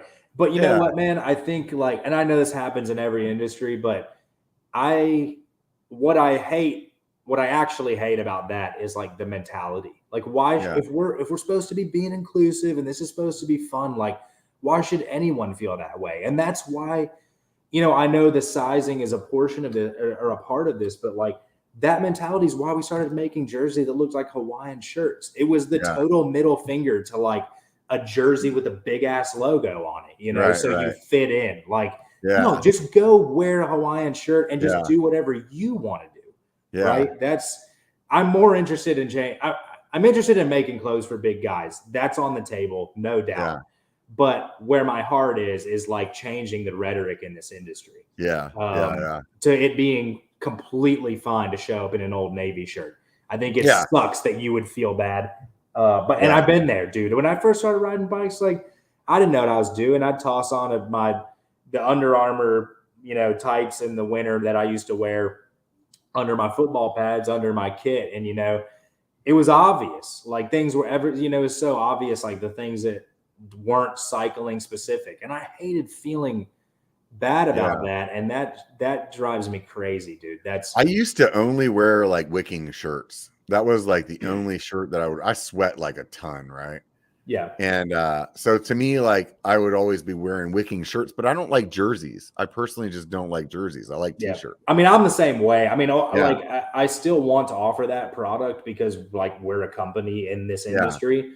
But dude, me too. Like, I want to wear just a big t-shirt and call it a day. Yeah, but it's like, I always feel like with the wicking stuff, it's like you can't get a wicking shirt that's like cool. Yeah. You know what I mean? Like, that's the thing is like nobody puts like a print on a wicking t-shirt the same way that you would put, and I think what it comes down to is like they don't wear as well. Like some of the, like if you're like doing like vinyl, it ends up peeling off or whatever. And like I can understand that, but on the other hand, it's like, I don't know, figure it the fuck out, people. No. It's like, why does it have to look like so sporty or so? Yeah. We actually have, dude, I just feel like everything you've said tonight, it's like, just wait. This whole year, I hope, is going to blow you away, because like all the problems you're presenting are totally being addressed. Like we feel the exact same way. I've definitely though started wearing t-shirts along the way here, like more recently. I just like was like, you know what? Sometimes you're just like out for like party laps after work or something like that, and you're like, I don't know, you just want to like wear a t-shirt and feel cool instead of like wearing something else, you know? And it's like, well, I mean, for us, I mean, where like you talk about, you know, showing up on a ride and having pressure, we're like going to a bar after, hopefully, and like that's when, you know, clonking around in your shoes and you've got like mountain bike shorts that look like capris, you know, that's we don't that was where we felt the sort of pressure, is like, you know, we want to look like normal people. We used to call it dressing up like a stormtrooper to go ride a bike. We're like sort of against that, if you no stormtroopers. No. So a lot of stuff coming out that's like really I think really gonna fit that bill. I'm pretty excited about it. So that's awesome, man. Well, we're rounding the bend here, dude. It's almost hitting 2 hours. It's been great, aside from my dumb internet. Sorry about that, man. Like I said, dude, shit happens, and it's like, it's not the end of the world. This is a podcast, dude. That's all it is. You know what I mean? It's like things go wrong, and like that's life. So like I'm definitely not stressing out about it. Don't stress out about it. I'm sure people that have been watching have had a good time. People that are listening, I'm sure they've had a good time listening to me stumble on my words, not know what the hell I was doing. But hey, man, shit happens, dude. Well, you had a long day of trail building, so they can forgive you for getting to come ride some sweet trails, you know, due to your volunteer work. Yeah. My less than legal volunteer work. Yeah. Well, listen, I appreciate it. Like I said earlier, you know us, we have not, we have not been sharing this story very often. We've been kind of behind closed doors. So I enjoyed this, experience. This is one of very few. No, it's been super fun chatting. So I always like to ask people at the end of the show, what YouTube channels they like to watch, whether it's like basket weaving or like, well, this is great. Building, so we're not going to talk about bikes at all now. Big shout out to Marty Schwartz, the king of like guitar, learning how to play a song. The dude had like, that's his whole thing. He just figures out how to play songs and teaches you how to do it. But anyone in the music world, he's like beloved in the, the music world. But I'm a big Cody Ko fan. He's kind of my like go-to for the bigger, like famous YouTube people. What's he do? Just talks a bunch of shit about things that are like cringy on the internet, which is, he said, he's like anyone else that says what we're all thinking when we see like, all the dumb shit in the world. But he like kind of goes after, the influencers of the world and stuff like that, which is totally like low hanging fruit. But man, it just watching him like take him to task is funny, but he's a funny guy. And I'm trying to think, I like Chris D'Elia a lot. I'm a big stand-up fan. And so his Theo Von, D'Elia, like that kind of crew. We're really those two, but the Theo Von, he has that one, the King, what is it? The King and the Sting. Yeah. So I don't watch a bunch of him. Bobby Lee's in that group. I love Bobby Lee. Yeah. One of my buddies got me listening to that King and the Sting. We were driving to Sedona one year, and he's like, dude, you got to listen to these guys. And we were just like rolling the whole way there. And it's like, they had this thing. It was like, flaunt your aunt. Like people send pictures of their aunt in, and like they would just talk about how hot she was. It was just like ridiculous, but it was so funny. And we had so many, like, how like when you go on road trips with your buddies, you come out with it like a lot of jokes, that are like specific to the trip.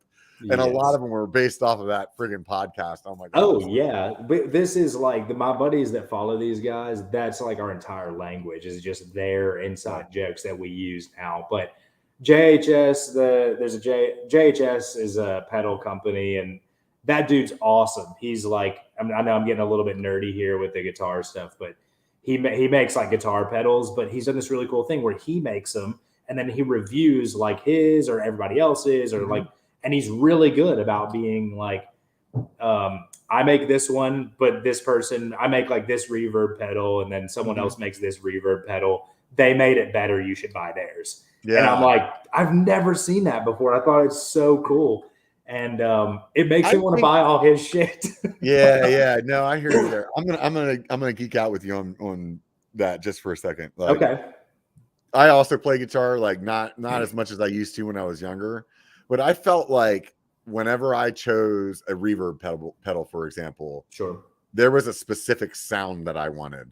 Yeah. And that's why I bought the brand that I bought, whether it was a reverb or a wah-wah or whatever it was, like whatever the effect was, like you bought it for that specific sound. It's like, oh, some guys love Peavey just because it sounds like their distortion is just like this, like certain, like fake electronic distortion, and some people are like, nah, I don't like that. It doesn't sound as like raw, you know what I mean? So yeah. No, that you're spot on, but I think the pedals get so nuanced to me that it's like I feel like the big fun choices are just like which bikes or what wheel set you're going to put on. That's like the guitar and the amp.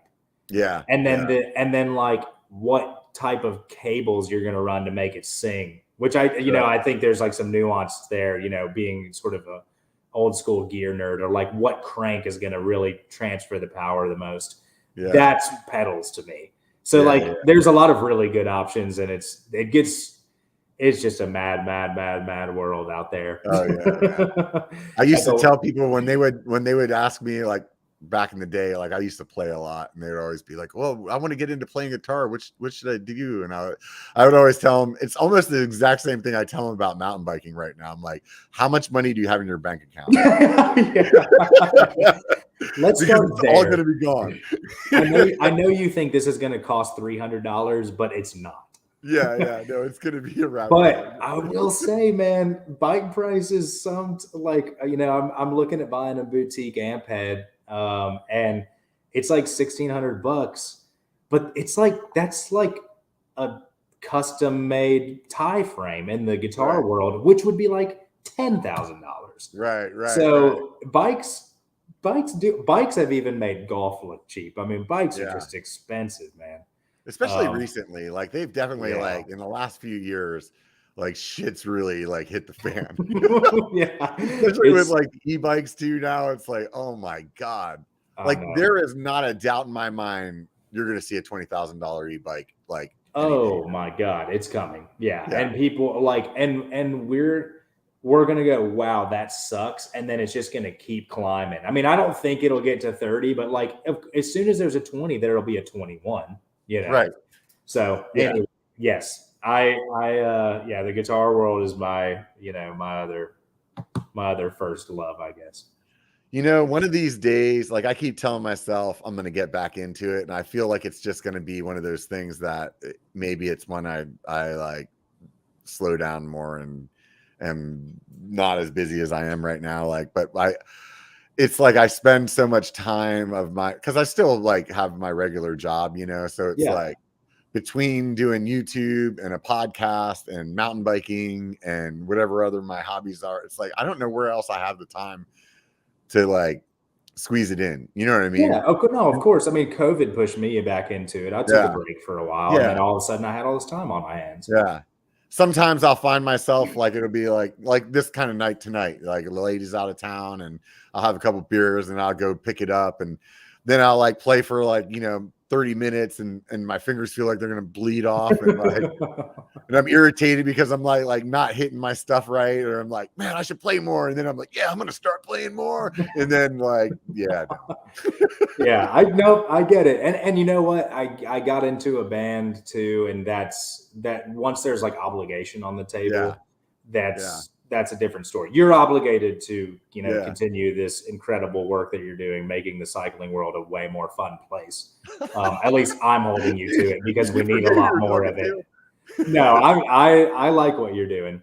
Right on, but the I think the obligation, once I was thrown into it, I was like, well, I'm in it now. But then I was like, I think I can justify this Marshall half stack now. There you go. Anywho, awesome, man, dude. I've enjoyed this. This is incredible.